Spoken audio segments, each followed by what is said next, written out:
ओम नमः शिवाय। सोमवार का दिन शंकर भगवान को समर्पित होता है। सोमवार के दिन भक्त भोलेनाथ को प्रसन्न करने के लिए विशेष पूजा अर्चना करते हैं। सोमवार के दिन व्रत भी रखते हैं ताकि भगवान शिव की विशेष कृपा प्राप्त की जा सके। बाबा भोलेनाथ के आशीर्वाद के लिए अगर आप भी सोमवार का व्रत कर रहे हैं तो शिव व्रत कथा को पढ़कर या सुनकर इस उपवास को अवश्य पूर्ण करें।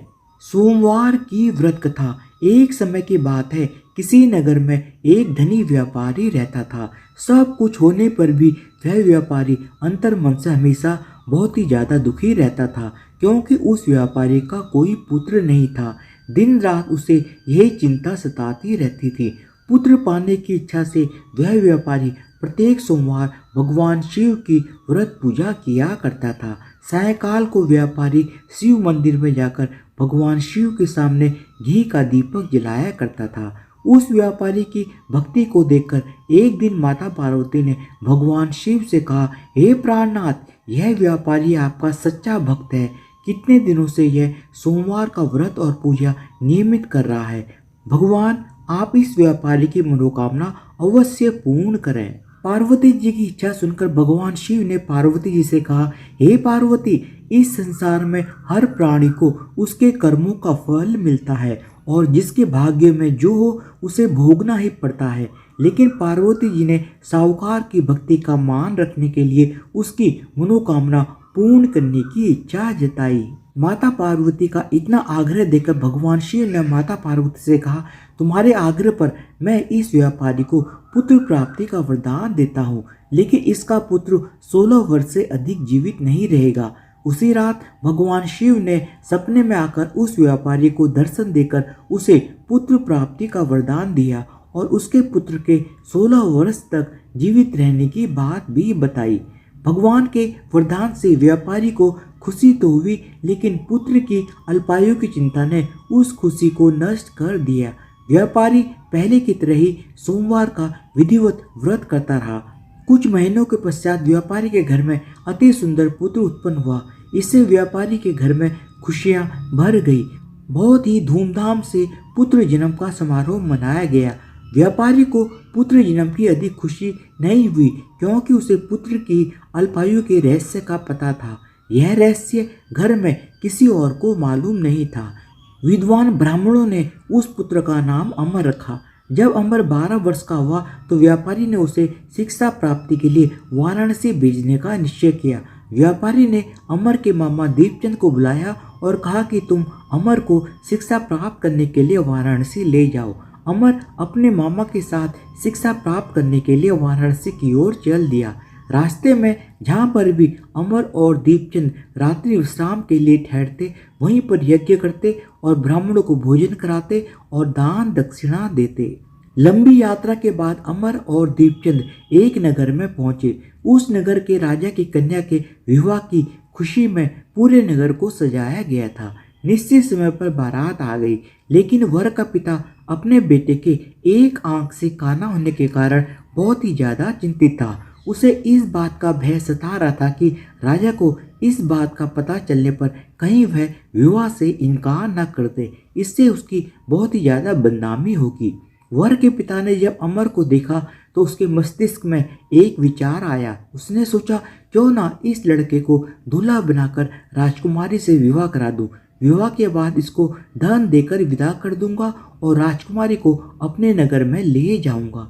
वर के पिता ने इसी संबंध में अमर और दीपचंद से बात की। दीपचंद ने धन मिलने के लालच में वर के पिता की बात को स्वीकार कर ली।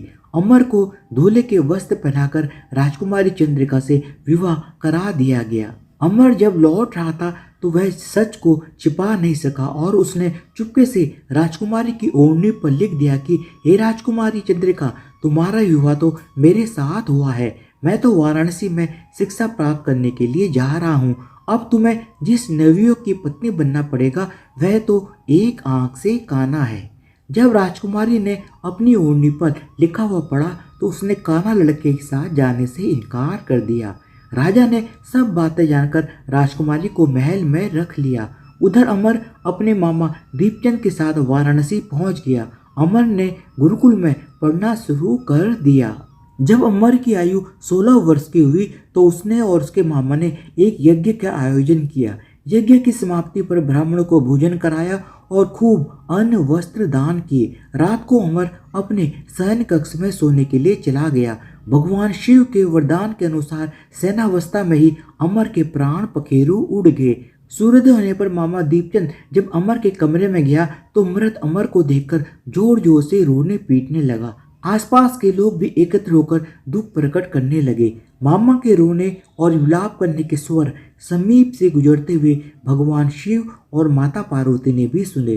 पार्वती जी ने भगवान शिव से कहा, हे प्राणनाथ, मुझसे इसके रोने का स्वर सहन नहीं हो रहा है, आप इस व्यक्ति के कष्ट अवश्य दूर करें। भगवान शिव ने माता पार्वती के साथ अदृश्य रूप में समीप जाकर अमर को देखा तो पार्वती जी से बोले, हे पार्वती, यह तो उसी व्यापारी का पुत्र है। मैंने इसे 16 वर्ष की आयु का वरदान दिया है, इसकी आयु तो पूरी हो गई है। पार्वती जी ने फिर भगवान शिव से निवेदन किया कि हे प्राणनाथ, आप इस लड़के को जीवित करें, नहीं तो इसके माता पिता पुत्र की मृत्यु के कारण रो रो कर अपने प्राणों को त्याग देंगे। इस लड़के का पिता तो आपका परम भक्त है, वर्षों से सोमवार का व्रत करते हुए आपको भोग लगा रहा है। पार्वती के आग्रह करने पर भगवान शिव ने उस लड़के को जीवित होने का वरदान दिया और कुछ ही पल में वह जीवित होकर उठ बैठा। शिक्षा समाप्त करके अमर अपने मामा के साथ अपने नगर की ओर चल दिया। दोनों चलते हुए उसी नगर में पहुंचे जहां अमर का विवाह हुआ था। उस नगर में भी अमर ने यज्ञ का आयोजन किया। समीप से गुजरते हुए नगर के राजा ने यज्ञ का आयोजन देखा। राजा ने अमर को तुरंत पहचान लिया। यज्ञ समाप्त होने पर राजा अमर और उसके मामा को महल में ले गया और कुछ दिन उन्हें महल में रखकर फिर बहुत सा धन, वस्त्र इत्यादि देकर राजकुमारी के साथ विदा किया। रास्ते में सुरक्षा के लिए राजा ने बहुत से सैनिकों को भी साथ में भेजा।